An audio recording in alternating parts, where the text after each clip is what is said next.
Wow, thank you so much, Baba. Finally, we are live on YouTube and our page Politics with Nhongo Solo. As we launch our campaign, our media campaign, you would know, Baba, which you were part of the launch when we were launching my campaign live in our community, right in Tsakane, straight in Ward 82, in an area where we were in First Stop, a VT called First Stop. But as you know, that my ward is basically very broad and it's one of the biggest ward in Tsakane. And I decided to take the step to actually contest the local government elections as an independent candidate. I'm excited to be with you. I must give an acknowledgement to my mother, who was the first person to say, stop complaining about the platforms that do not exist. Stop complaining that political parties do not give young people a platform to raise their voices. Create a platform where young people will unite fearlessly so and speak for their African identity. And that is how Abacha Force of Change was actually formed, and I'm the co-founder of that platform. I must also give an acknowledgement to my sister and my pastor, who are the people who also trusted me with their platform, a church called Kingdom Power Church International. And I must say, Baba Guti, you are one of the few people who actually came to support young people, but you actually came into practicality and gave me a platform, trusted me with a platform that had thousands of viewers from all over the globe called Sankofa. And I appreciate that platform. And I also appreciate that you have also introduced me to Dr. Susan Tata, she's also running a Pan-African TV platform, and she also entrusted me with that platform. Today, we have finally launched our media campaign platform where we will be speaking politics, mainly focusing right on my campaign from where we are today up to the day where we will be casting our votes in the ballot paper. But also for sustainability, we will then be doing a follow up after the elections. Baba, over to you. Thank you. Thank you. And I'm so excited to see a young person pick up their socks and moving from the list of complaining to the program of doing. And inside every tree, there is a branch. Inside every branch, there is a fruit. Inside every fruit, there is a seed. And if you plant that seed, the next generation will always eat from what the previous generation has planted. I'm happy to acknowledge and I can proudly launch you off into a political arena, knowing that the software that you have gathered in our interactions, it is a correct software. I can trust you with the presidency. I can trust you being a mayor. I can trust you being a politician because I fully understand and appreciate that your heart is in the right place. The monster that we are fighting as politics, it is not just a political monster, it's a social monster, it is a spiritual monster, it is us dealing with legislative frameworks that do not give Africans access into their own resources. And for the fact that you have gone through the Thinking Tool 101 under the Farmers of Thought, gives me great pleasure. How you are going to use that information and manipulate it into your political career, only Mother Nature can limit and tell you to the extent of your accomplishment. But I would like to fully place my endorsement and fully place my confidence that given the right environment, you will become a good leader. You will become a prosperous, and very fruitful leadership. And with those few words, I want to say yes, there is a possibility that young people must stop complaining. Young people must start doing, start doing, come together in the community, build businesses, build social networks, build economic hubs where you own value chains. Omungwe weza the vegetables, omungwe weza transport, omungwe uregisa the chemicals, omungwe unali market, omungwe unali restaurant, and you feed into each other in a community. That's how you build production lines that are sustainable. Because inside every home, every night, they're cooking. What are they cooking? That is your money. They're eating. What are they eating? That's your money. How are they traveling? They're traveling. That's your money. So if you're going to begin to develop communities that are sustainable, you need to understand what is your community doing.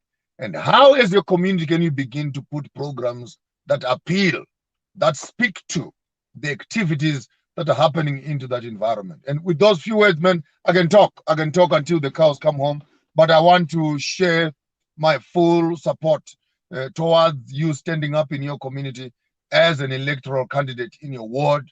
I wish you all the best, all the support, and as many young people as possible, please come together, come around each other, support each other, and grow this ward into a successful, progressive, and prosperous ward in this political campaign. I thank you.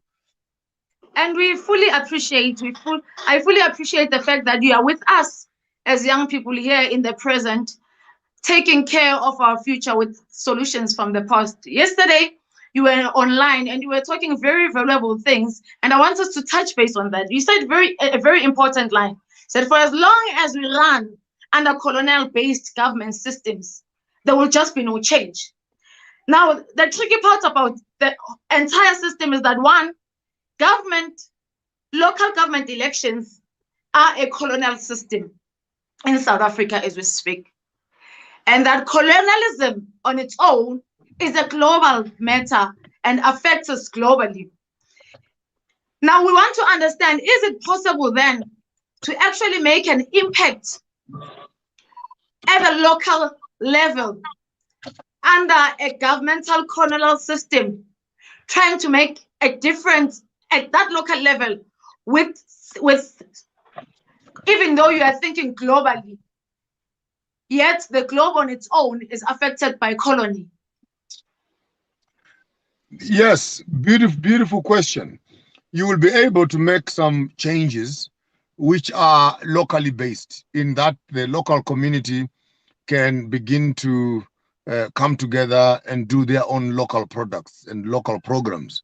But those local programs are affected by the municipality which is affected by the district affected by the province affected by the national, and the legislative framework in which all these protocols are founded on is a colonial system.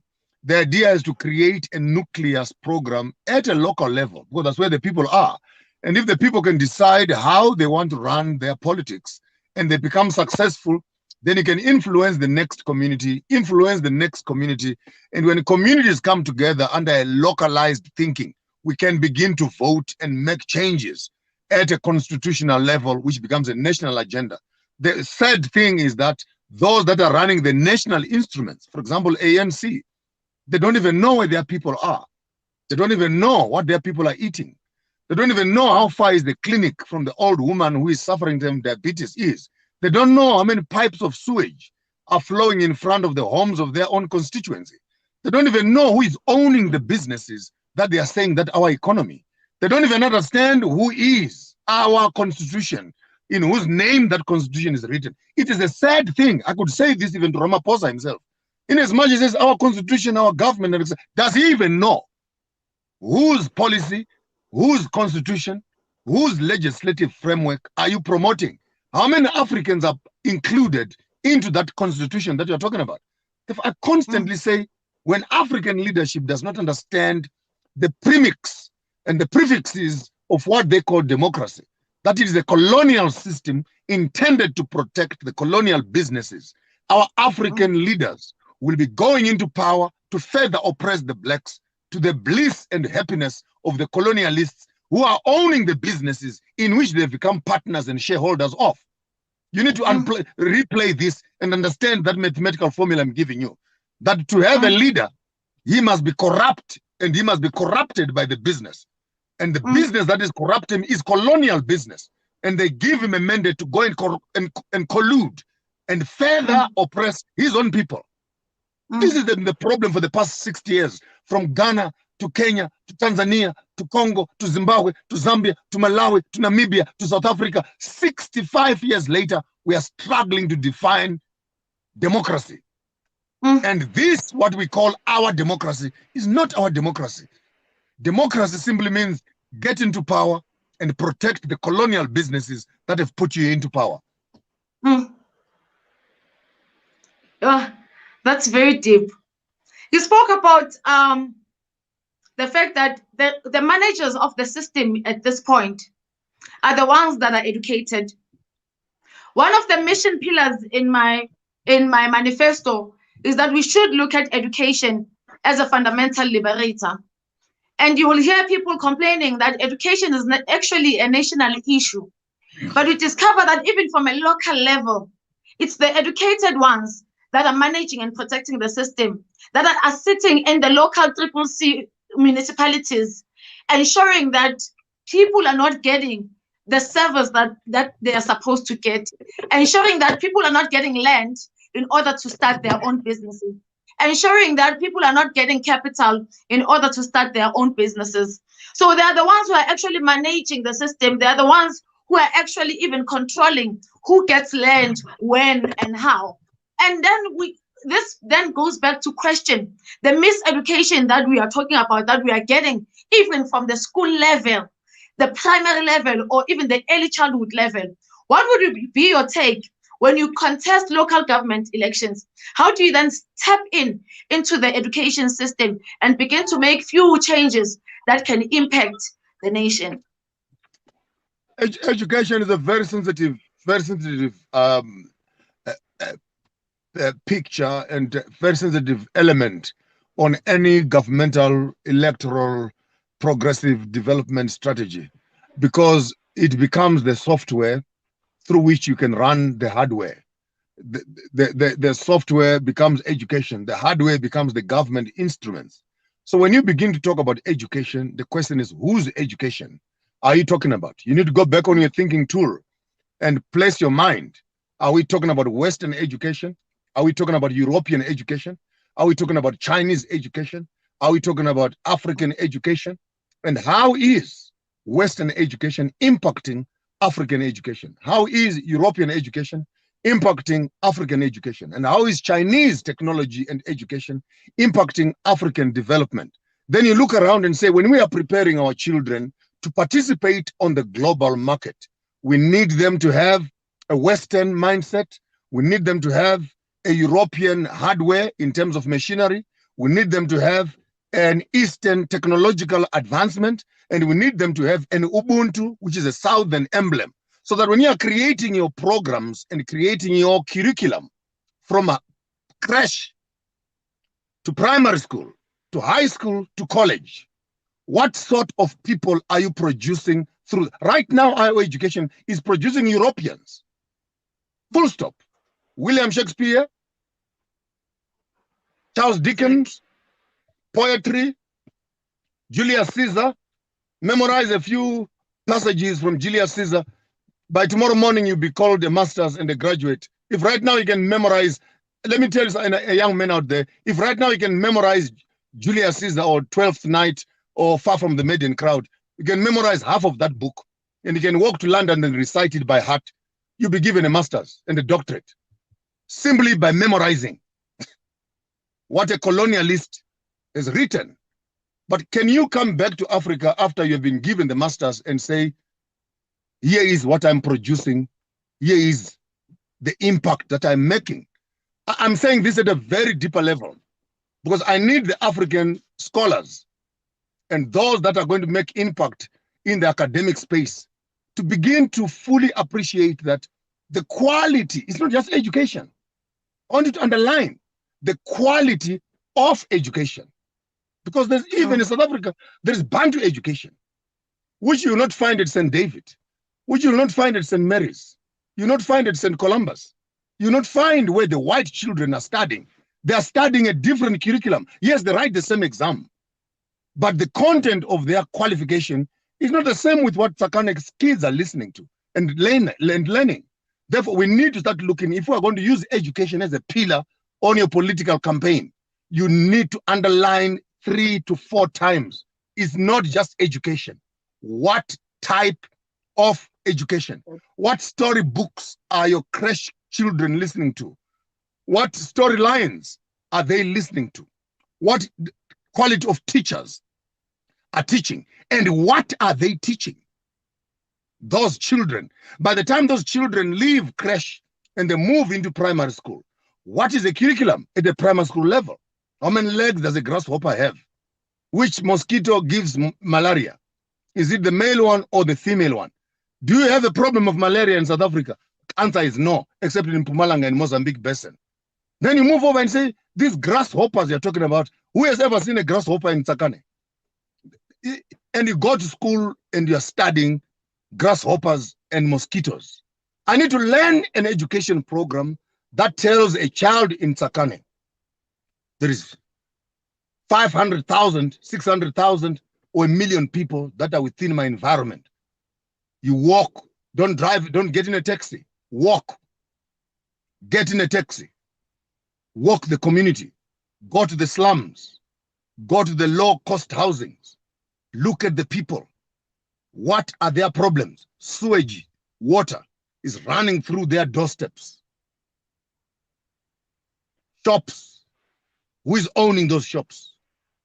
The infrastructure around this poor old woman who is living in the slums of Tsakane. If you ask her, what do you want your government to do for you? You don't need to write another manifesto, no, Nhongo. You don't need to write another manifesto. If you can just interview 5 people who are living in the poorest of areas, they will give you a manifesto. Simple. We want food, internet. We want water. We want sewage. And tell me that a man in power cannot understand such basic needs of a community. You are talking about our economy, our JSE, and that JSE, how many people in Tsakane are in JSE? Less. So when you say our economy, what economy are you talking about? Like, honestly speaking, let's be frank. And the software we have is that the middle and upper management, which is the black coconuts, who are brown outside and white inside, their agenda is not to empower blacks, but to make themselves look nice in front of the white people, and they're included as shareholders in those white businesses. And when they get into power, they will enforce policies that further manage their interests as shareholders in white companies. They are not our leaders. They are their puppets. This includes your president. This includes your mayors. This includes your constituency leaders, who are simply there to make sure that black people don't rise. Yeah, that's very deep. You're speaking about simple issues that we don't even have to rewrite manifesto, that people are there, they're hungry. And we have politicians who have been presiding over them for years, and they only appear during elections. They make sure at that point they get to their doorsteps. They give them food parcels for one. And a t-shirt. And a t-shirt. And a t-shirt. And a cap. And an EFF or an ANC or a DA cap. Then. And suddenly now there's money for t-shirts. Suddenly now there's money for food. Yet you are watching those kids going hungry, or those families going hungry for years. You watch the kids going to school without any school shoe. Yet when elections come, you promise all of that. You even give, not just promise, you even give them the t-shirts, you even give them the food parcels, which is something you also mentioned, that we are so quick to promise when we are campaigning. But how do we ensure then that we keep our promises after the campaign? Can I even cut you short? That when you are giving me a t-shirt, thank you, it will keep me warm. But who has manufactured that t-shirt? It's China. Yeah. Who is printing that t-shirt? It's you, comrade. So even the value chain of the t-shirt and the cap is not a South African business model. It's not sustainable. You can study the politics of the t-shirt during campaigns and say how many black homes have been fed because 253 million t-shirts have been printed. I won't mention political parties who can go and print those kind of t-shirts. Let's look from who has produced the cotton, who has made the t-shirt, who is branding the t-shirt, who is making money from the sale of the t-shirt, and who finally received that t-shirt. Then you find that even that model on its own, you can give a t-shirt for political campaign. You cannot give uniforms to a school. I want to see the day when ANC, EFF, and DA will buy uniforms for an entire school and say, our gift to the school, every child can have a uniform and a pair of shoes and a pair of socks. To me, that's impact. That's in fact, interestingly enough, yes, true. In fact, interestingly enough, I would have even further argued that at a point when you were building RDP houses and you did not even give them to the indigent, you sold them as councillors to people who afford to buy them. And that's a state resource. Yet you are selling it and it's not supposed to be sold. But for argument's sake, even at the point when you were building RDP houses, couldn't it have been better for you to build a factory where Abu Mamabetu can come together and actually manufacture those uniforms, and we then give them to schools? Then you have created what you call that economic value chain. The issue right there on the RDP houses is a government that gives people money wants to make slaves out of the people. I want to challenge Ramaphosa's government. Those 350, now it's 700 rand you are giving to people. It's useless money. It ends up buying alcohol, hair pieces, lipstick, Vaseline, little bit of food, and etc. Stop giving people money. I know this might sound very rough and rude. Stop giving people money. In Ekurhuleni, yes, the budget is 30, 40, 60, 80 million. Beautiful. Break that money into wards and put that money into agricultural projects where local communities can begin to produce their carrots and their lettuce and feed into the economy. You're already creating an economy. Even if you can employ 15 to 20 people to 100 people, but from those 15 to 20 people, the homesteads which they are going to impact when they are financially sustainable is far much more than trying to walk to every household and putting 300 rand in every person that is not working out there. Who says I want you to build a house for me? Who says the design you're giving me is what I want? Who told you as government that I want a two-roomed house, which when I sleep in the house, my legs are outside?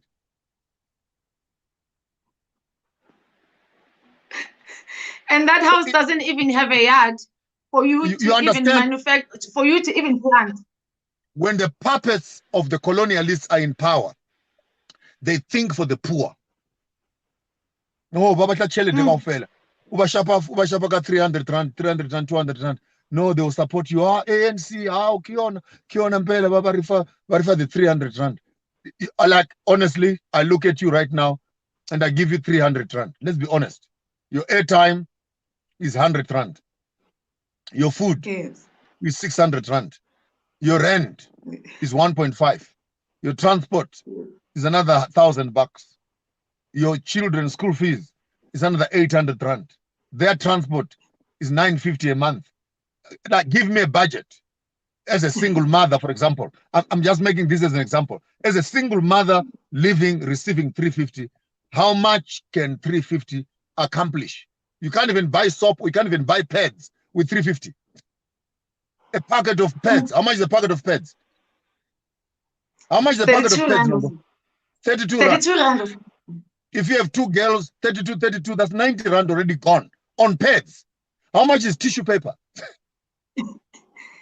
The 4-pack one will be about 60 rand. How much is your electricity per month? How much is your electricity? 150. How much is your water? Yeah. You've already exceeded. I'm not being fictitious. But when you are selling 6 to 8 bags of lettuce per month to Spar and etc., how much money can you make vis-a-vis the 350 that you're making? So we don't need employment. We don't need housing. We need strategic investment strategies that employ the community into creating financial hubs that service their own communities. Agriculture, very basic. Infrastructure development, very basic. But these must come at the disposal of the community, not of the municipalities, who later on will sell these houses to us, when actually they're supposed to be gifts to the local community. I don't want a house which someone will build for me. Who says I want a 2-roomed house? I also want a 5-roomed house and a 16-roomed house, like you also have in Parliament. Exactly. Exactly. And this pain is one of the things that actually made me to look back and said, no, it's enough. It's enough that we'll sit as young people and continue to cry, continue to watch politicians stealing from us. It's enough that we're going to watch our grandparents and our mothers sitting in public hospitals and in clinics, not getting serviced, standing in queues for long, yet that hospital is being painted with a new paint, but there are not doctors at all. It's enough that the tender system is more prioritized than the economic value chain for the citizens or for the commuters of my area. It's enough that we continue to walk in the streets that are not tarred, and when they are tarred, there's no drainage, and when there's rain, our cars just get stuck just because the councillors don't live in that city. It's enough that we continue to watch our schools. They do not have school halls. They do not have laboratories. The textbooks are old. The textbooks are outdated. We still continue to learn about Shakespeare's when we can't even plant a potato, when we can't even plant an onion, yet we are going hungry on a daily basis. It's enough that we continue to watch our politicians living in big houses, like you are saying, yet not only as young people do not have land, but even our elders do not have the RDP houses that they applied for years ago, and yet councillors are selling those RDP houses. So we got to a point where we are heartful, in a sense, to say we are tired, and we have watched the trend that is taking place in our society that says that local government elections is about political parties, which is not true, because local government elections has got nothing to do with political parties, but has everything to do with a community activist that seeks to develop the community. Why on earth do you, as a parent, go and knock to Maponga's house and tell Maponga that my child was not accepted to the school? But at the time you vote, you do not vote for him, you vote for a political party. Then you should have knocked to that political party's office and said, my child was not accepted in the school. So I want us to actually go back and define what has been politics about in the past, what are politics now, and how can we then reshape politics to be in the right state in our communities. A correct leader is the one who is living in the community. His children are in the local creche. His children are in the local primary school. His children are in the local high school. His children are at the local college and etc. Then we know we are struggling together. I want to see a politician. I want to see that politician driving through Tsakane, missing the potholes together with us in their 4x4 on their way to a political office, and then tell me that you are here to represent the people. The question is, why buy a 4x4 to avoid potholes when you must fix the road? Why are you saying you are representing us when you are actually not living with us? You live in Sundown, Morningside, Jamestown, 2 minutes away from the Mall of the South. But kiwe na mayor, kiwe na political leader, wamo Tsakane. The question is, what do you know about Tsakane? When you are sick, show me one politician. Actually, let me make this as a research question. Find out for me how many South African politicians go to local hospitals. Yeah. And at a higher level, without even speaking bad about my president, vice president, and ministers in government, when they have critical sicknesses. It is an African problem, by the way. Show me one African leader, apart from Magufuli, who goes and he dies in a Tanzanian hospital, which he has built, which he has put machinery there. It's easier for you to fly to Russia and spend 2-3 million. It's easier for you to rush to Singapore. I'm talking about Mugabe, and spend 5, 10, 15 million over a period of 7, 8 years getting treatment for dialysis. Why not buy for 15 million a dialysis machine in Singapore and put it in a local hospital so that when you are sick, you go there. And when other people are sick also, they can access those resources. So let's not waste our time that our politicians actually have the interests of the community at heart. It's not true. Their interests are themselves. Their interests are their private lives, which have nothing to do with the community. They don't buy magwinya in your shop. They don't buy your chisanyama. They don't buy vegetables at a woman at the corner of the streets. Hey, said by the politician, on the other side. So they don't eat from your table. They don't come to your hospitals. They don't come to your schools. They don't drive on your roads. Tell me, Nhongo, in what way is that politician representing the local community? They don't have sewage in front of their house. Their children have never been knocked off by a car because there's no hump and speed humps next to the school where they're going. The only day you see a hump is when a cousin, uncle's, brother's child has been knocked off by a car, and then they go tell the politicians, hey, within hours, a hump has been put at that school because now they are affected. But other than that, they live in Stellenbosch, they live in Pretoria, they live in Johannesburg, they have farms, they buy buffaloes, they buy bulls, they run game farms, they drink Moet in Rosebank, they spend 350,000 budget, 1921, 21-year-old Jameson, 21-year-old, 16-year-old wines, and etc. And this is political life. So the question is politics about the community, or is politics about self-aggrandization? And has politics become an employment organization where local people are given permission by the colonialists to further abuse their own people?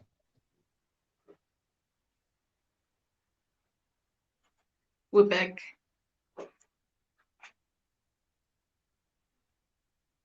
I wonder what we call. Are you still with us, Baba? Yes, our local councillors, our local this, our local this. Which part of their local is local? Are you still back with us, Baba? Yes, I can hear you. I can hear you.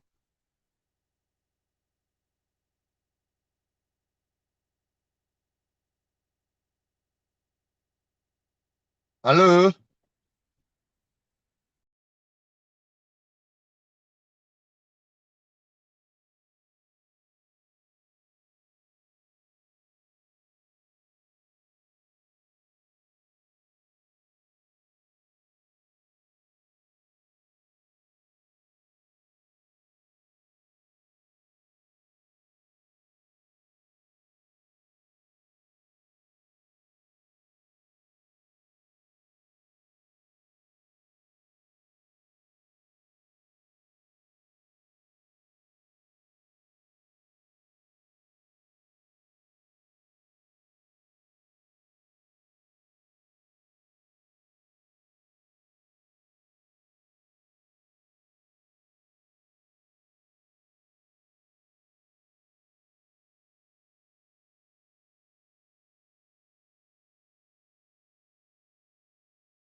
Yes, we're good.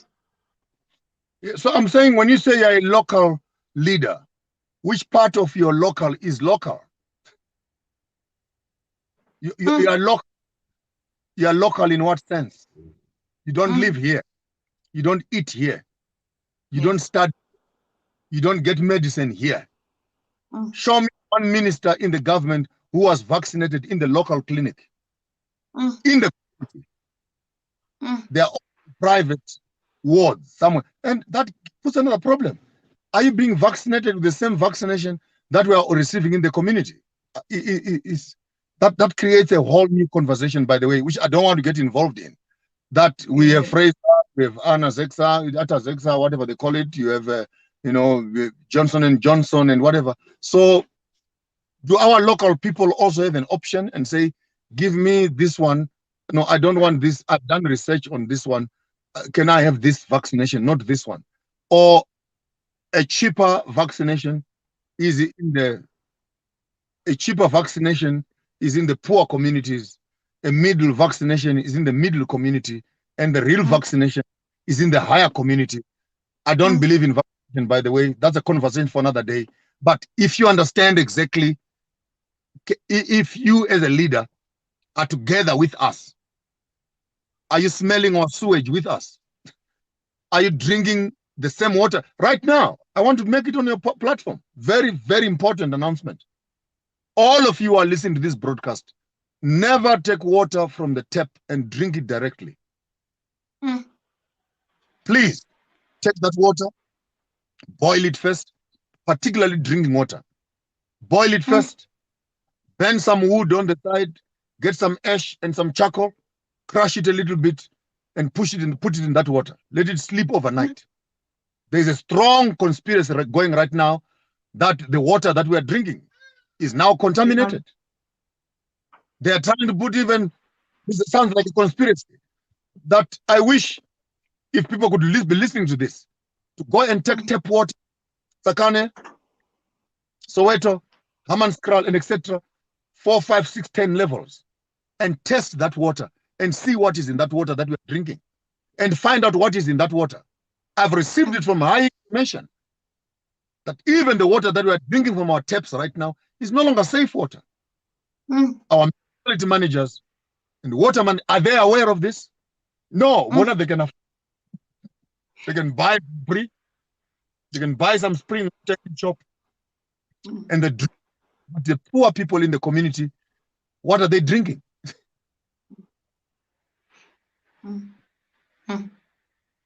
That's very deep. That's very deep. And you can actually believe that because politicians, when you go to local office, it's called CCC, the community central office there, you'll find that the only water they drink is actually still water. And while we are on water, it will be interesting for us to discuss that in schools, children are losing contact time now. Even there's an additional reason. One, they will lose contact time because there's no water, and they will be told, when there's no water, you have to leave school, and they've lost contact time. They will also lose contact time where they have no interest now because of what they are being fed, or the teachers are actually not so committed to be in the school, so they will lose contact time. But also now that there's COVID-19, we've seen how much we've lost contact time for scholars or for learners to actually receive education. So it will be interesting to know whether or not boreholes are now necessary in our schools, in our communities, for the reason to access the water directly and then clean it by ourselves, purify them for ourselves, because we no longer trust the government that is serving us, even when it comes to cleaning our water, whether or not that is a tender system and how much gets into it, how many people must be bribed, and how much money is left to actually buy the proper resources to clean that water. But also then, should we not have boreholes to also compensate the contact time that our students, our scholars, our learners are losing when there is no water from the tap, even at schools? You need to look at a school as a unit of the community with self-sustainable projects. I would rather be thinking in a holistic fashion of how do we create sustainable learning institutions. That includes the soccer stadiums that you have. You don't need as big. You can cut them into half. The other half must be for electricity generation, where you can buy solar panels and create your own power within the schoolyard. The other quarter make it an agricultural project where you are producing food to feed your students while they're at school. Then back to back with that, a borehole that now begins to feed into the water system of the school. That includes for sewage and drinking water. So you need to look at a model in which a school can become self-sustainable. Within itself, it becomes an organism of the community where the services of supporting the student while he is within the school premises, he can eat, he can drink, and he can have access to power and electricity so that they can also have the internet and other services readily available. So right now, show me one school in South Africa that is self-sustainable. And it is not expensive, Nhongo. It takes you less than 10,000 to create a solar panels, to harvest the sun into power. It takes 8,000 to drill up a borehole at a school. A Jojo tank will cost you 7,000 to put a Jojo tank that goes into the toilet. So for less than 50 to 100,000 budget at a school, tell me that there's no school in South Africa that is making more than 100,000 per month or per year in terms of creating this. But our leadership, the principal, the school governing bodies, the SGBs, don't even have a clue of the monster which we are facing of colonialism. They sit in those boards arguing about power. Who is the next chairman? Who must be? Fire this principal. We don't like him. Fire this one. We don't want this teacher. And you sit around there instead of really talking issues of when I give you my child for 8 hours a day, what do you do with that child? What quality of education and knowledge systems and what quality of services have you put around my child that school can become self-sustainable? If we can produce more, even schools can become agricultural projects. Yes. That are fundraising and feeding into the food chain market. Crafts. And so it's unlimited. There's no reason why a school must be buying uniforms when you can create a sewing class at school and all the uniforms of the school are produced by the local students. They dress themselves from their own school because you as the headmaster, you understand that when these children live here, they're going to live here as farmers, live here as sewers. Why buy benches when you can create a carpentry shop at the school and teach your boys? Why worry about electricity when you can build up an engineering shop at the school and teach boys and girls how to do electricity? So we don't need to be thinking outside of the community. You have 1,000 students who are walking to school every day. They have 8 hours of the day that they're spending with you. Another 8 hours they are sleeping. That's 16 hours already. From the 24 hours, the other few are for their own entertainment. But what are you doing with the amount of time when I give you my child to be hanging around the school? Memorizing Shakespeare? Hell no. Hell no. Learning about the wars of Mussolini? Hell no. And now they are saying they must learn about comprehensive sexual education. That's another story for another day. You teach young boys and girls how to masturbate when China is teaching its children how to create computers. Yes. And yet you think you are going to change Africa from masturbation and same-sex marriages, homosexuality, lesbianism. This is how it works. This is how it works. And a bit of flavor on the religion there. God says we must accept each other. Tell me what financial model has come out of religion? What financial model has come out of moral degeneration? It's not regeneration, degeneration. It's a shame. I say this to Mama Mutsecha, who is a dear friend to me. I say this to Mutsecha. I say this to Blade Nzimande. I say this to President Ramaphosa, including other African governments. As long as you are not sure of how the software works, you can never impact the changes on the hardware.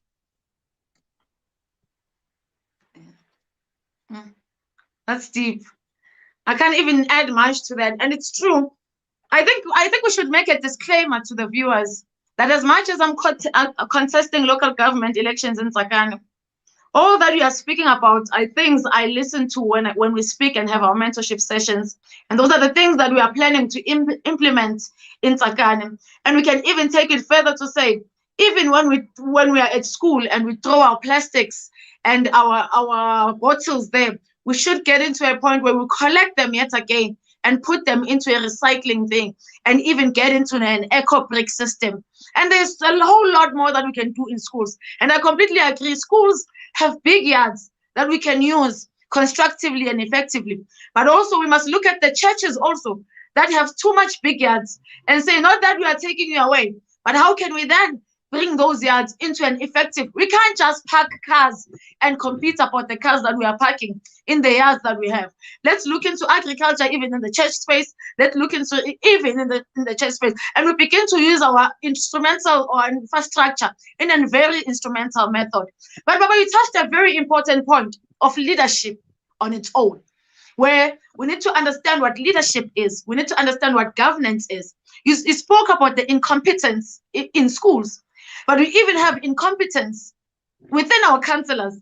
A councillor resides or presides with 10 committee members that understand nothing about legislation. You find that one of the committee members is responsible for sports, arts, and recreation, but does nothing about sports facilities in the community. So we are sitting with committee members that are incompetent within our local spaces. And I want to understand from our own point of view, where do we begin to educate each other about the leadership skills that we need to have? But also us as councillor candidates, people are saying, yeah, we will listen to you guys contesting elections.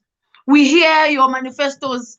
We know that you know what we are complaining about. But at the point where you take the leadership position, at the point when you get power, you guys don't do what you are expected to do. You begin to buy cars.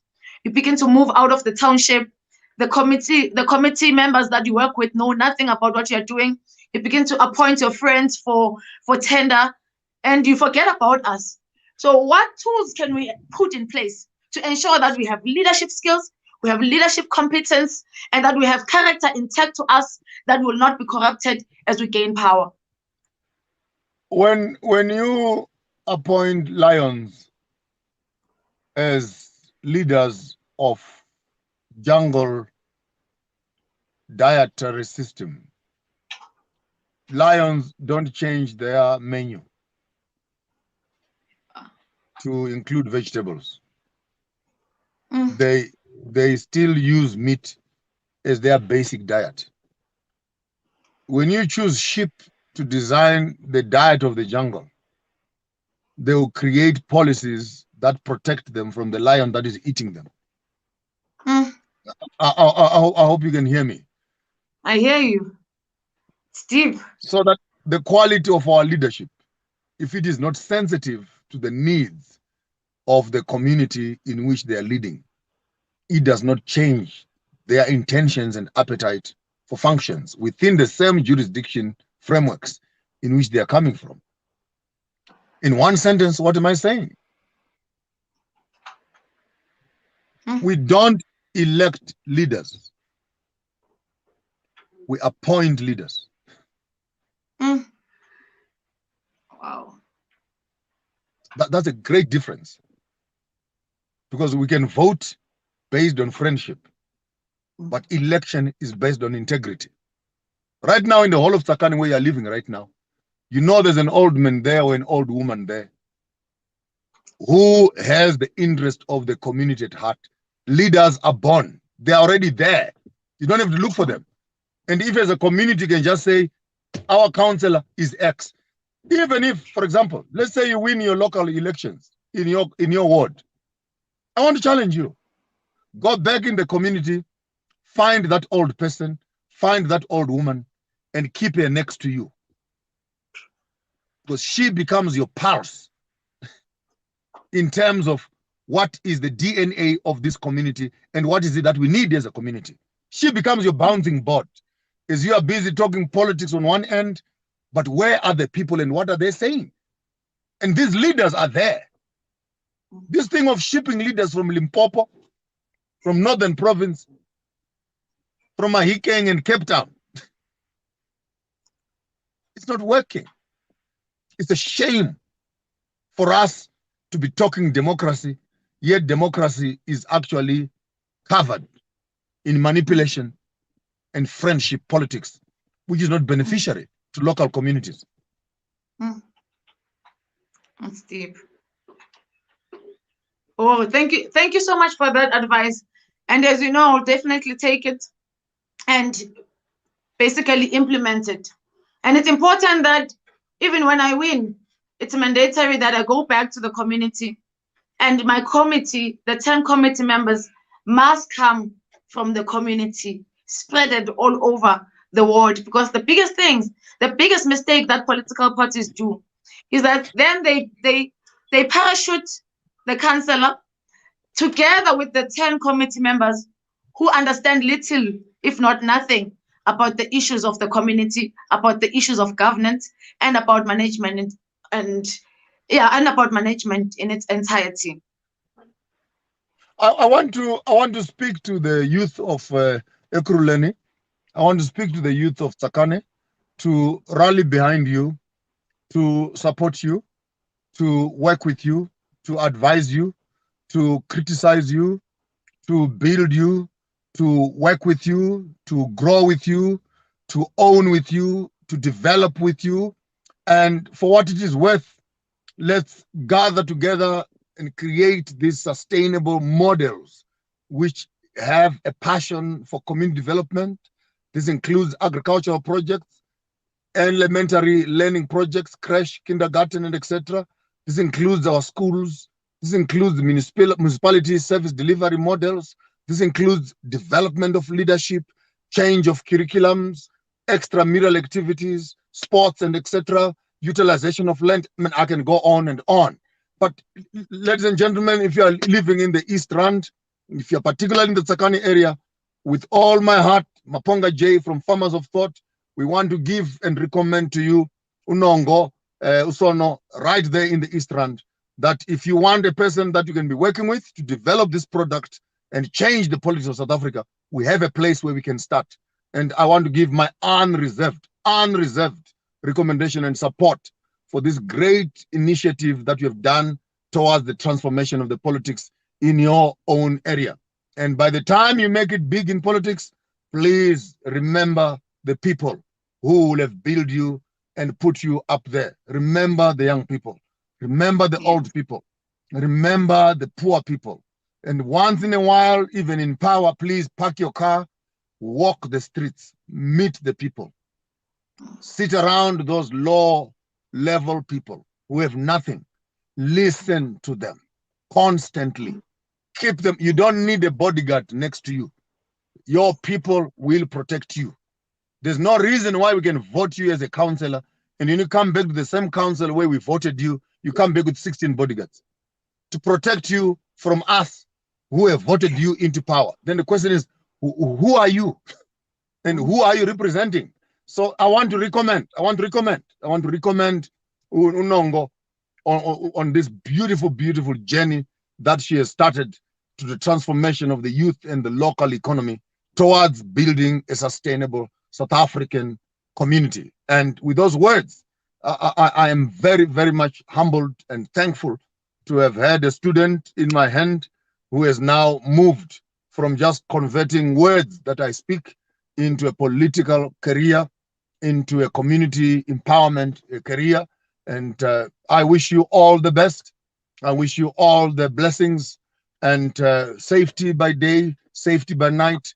I wish you that the gods of the heavens will send people to you that will support you with funding and with finances that will sustain you and drive you as you are beginning this career, which becomes a dirty career. But you will remember these words. It is only as dirty as the people are dirty. Walk into this place, be clean. Keep your mind clean, keep your health clean, keep your spirit clean. And as long as people are your agenda, you will have a successful career. I thank you. That was Nhongo Solo together with her mentor, Bishop Maponga. Thank you so much, Baba, for your time. And when we come back, I want us to look at encouraging young people to also tap into the space without fear and without favor. Let's remind the community that all that we are doing is our right, that all that we are doing is our voice, and all that we are doing is our faith. For that which at the point where we go and vote, we are exercising our rights, and at the time that we vote, we are raising our voice, and by raising our voice, exercising our rights, we must see that which we hoped for. For faith is the substance of things hoped for. Till we meet again, Kamaku.